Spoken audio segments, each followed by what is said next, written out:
हम्म। आवाज आई। ओम श्री भगवान धन्वंतर जी की जय हो। ओम श्री सुखेन वैद्य की जय हो। आज हम इस मौसम के अनुसार बुखार की सभी बुखारों में काम होने वाली एक औषधि बता रहे हैं, जिसको कहते हैं ज्वरांकुश। ज्वरांकुश का वृक्ष ये है। ज्वरांकुश जो है प्रत्येक बुखार में इसका काढ़ा पिया जाता है। और ज्वरांकुश जो है इसका संधि विच्छेद करिए। ज्वर धन अंकुश, ज्वर माने बुखार, अंकुश माने उसको ब्रेक लगाने वाला। ये प्रत्येक बुखार में इसका काढ़ा पिया जाता है ज्वरांकुश का। और इसमें जो है बुखार को कमांड करने वाला, बुखार को आगे न बढ़ने देने वाला, बुखार को जो है ठीक करने वाले इसमें गुण होते हैं। ये ज्वरांकुश का वृक्ष लगा हुआ है। और हमारे सभी ऋषि मुनि चरक जी और सुश्रुत जी और माधव जी और निघंट जी, इन ऋषि मुनियों ने अपना पूरा जीवन जो है मनुष्य के कल्याण के लिए जड़ी बूटियों की जो है रिसर्च करते रहे, आजीवन जन कल्याण के लिए। अब आपको हम ये ज्वरांकुश किस प्रकार से इसका काढ़ा तैयार किया जाता है वो हम आपको बता रहे हैं। पहले ज्वरांकुश की पत्तियों को आप चाकू से काट लें।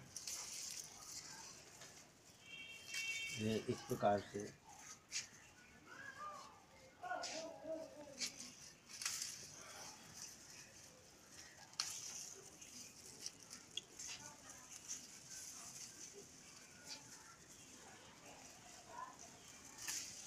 ये ज्वरांकुश वृक्ष से ये ज्वरांकुश की पत्तियां हमने काट ली। अब इनका निर्माण इस प्रकार से होगा।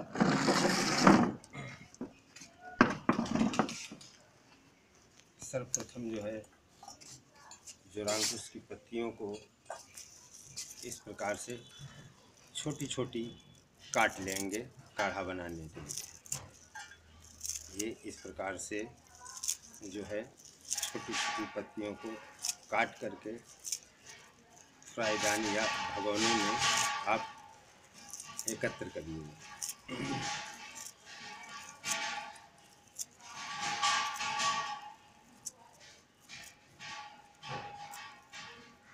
इसके बाद में फिर ये अदरक देख रहे हैं, इसमें अदरक डाली जाएगी।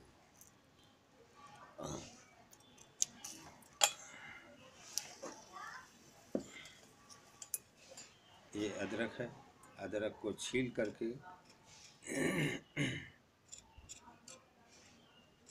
अब एक काढ़े का मटेरियल तैयार हो रहा है।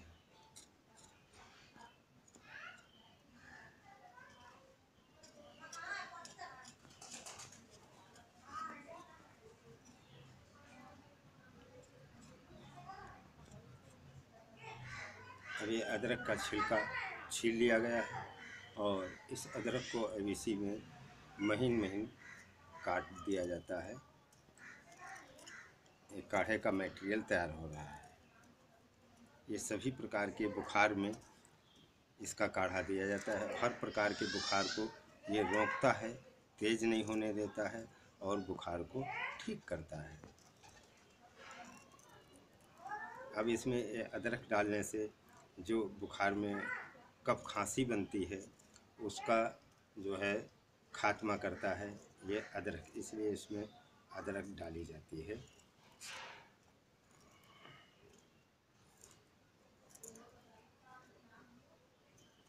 ये महीन महीन करके अदरक इतनी डाली गई इसके अंदर। फिर इसमें जो है काली मिर्च 8-10 दाने काली मिर्च के डाले जाते हैं। वो इसलिए डाले जाते हैं कि गले की खराश और ये वात नाशक होती है। और ये बुखार होते हैं तो 5 प्रकार के, लेकिन ये सभी 5 प्रकार के बुखारों में काम करती है। अब ये काढ़ा का मटेरियल तैयार हो गया। इस काढ़े के मटेरियल में डालेंगे 2 गिलास पानी। 2 गिलास पानी डाल करके फिर इसको इतना उबालेंगे कि 2 गिलास पानी की जगह 1 गिलास पानी रह जाए। जब 1 गिलास पानी रह जाएगा तब, और इसकी विशेषता यह है, कोई भी काढ़ा बनाया जाए तो उसमें उसको बंद करके उसकी भाप न होने पाए, इस प्रकार से काढ़ा तैयार किया जाता है। 50% जब पानी रह जाता है तो उतार करके उसको चाय की तरह पिया जाता है। तो अब ये वात पित्त नाशक काढ़ा तैयार हो गया। और ज्वरांकुश विशेषकर जो है तो बुखार को ब्रेक करने वाला है, बुखार को बढ़ने नहीं देता है और बुखार को ख़त्म भी करता है। इस प्रकार से ज्वरांकुश का काढ़ा तैयार किया जाता है। अब इस समय के अनुकूल इस समय बुखार बहुत चल रहा है, तो ये काढ़ा हमने इसलिए बताया कि चाहे मलेरिया का बुखार हो, चाहे सूखा बुखार हो, चाहे किसी किस्म का बुखार हो, बुखार 5 प्रकार के होते हैं, पांचों प्रकार के बुखारों में ये जो है तो कार्य करता है इसका काढ़ा। तो ऋषि मुनियों ने अपना जो पूरा जीवन लगाया, चरक संहिता के अनुसार ये फार्मूला आपको हम बता रहे हैं। वृक्ष कबहु न फल भखे, नदी न संचय नीर, परमारथ के कारणे संतन हरे शरीर। ये आप देख रहे हैं विभिन्न प्रकार के तैयार करते हैं और ये जनहित के लिए और जनता को हम अपना निःशुल्क प्रदान भी यहाँ करते हैं।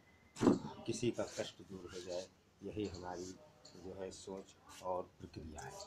अब वृक्ष जो है तो वृक्ष मनुष्य के लिए प्राकृतिक है और आयुर्वेद के अंदर कोई रिएक्शन नहीं है, कोई साइड इफ़ेक्ट नहीं है, इसलिए आयुर्वेद ही करना चाहिए। और ये जड़ी बूटियों से जड़ से मर्ज खत्म होता है, दोबारा जो है तो वो मर्ज उभरता नहीं है। अब प्रत्येक बुखार की 7 दिन का इसका कोर्स होता है। 7 दिन आपको दवा खानी है, किसी भी किस्म का बुखार हो। 7 दिन में फिर वो बुखार पलटता नहीं है।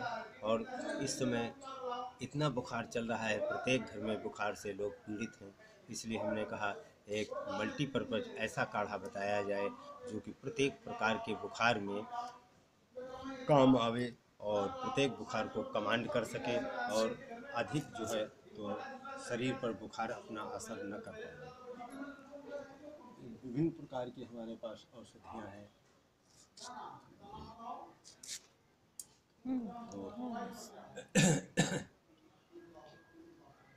और आपको समय समय पर हम हर प्रकार के रोग की औषधि बताएंगे, उसको इस्तेमाल करने का तरीका बताएंगे, जिससे आप लोगों के सब लोग हमारी समाज रोग मुक्त हो जाए। यही हमारा उद्देश्य है कि समाज को रोग मुक्त करना।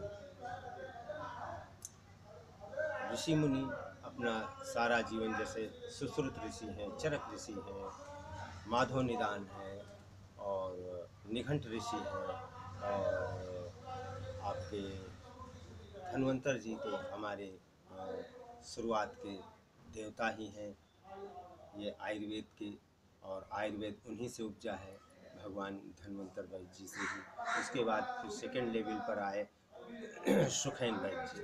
सुखैन वैद्य जी ने भी यही पूरा जीवन लगा दिया जन कल्याण के लिए, विशेष सभी औषधियों की प्राकृतिक वनस्पति में रिसर्च करते करते अपना पूरा जीवन लगा दिया जन कल्याण हेतु।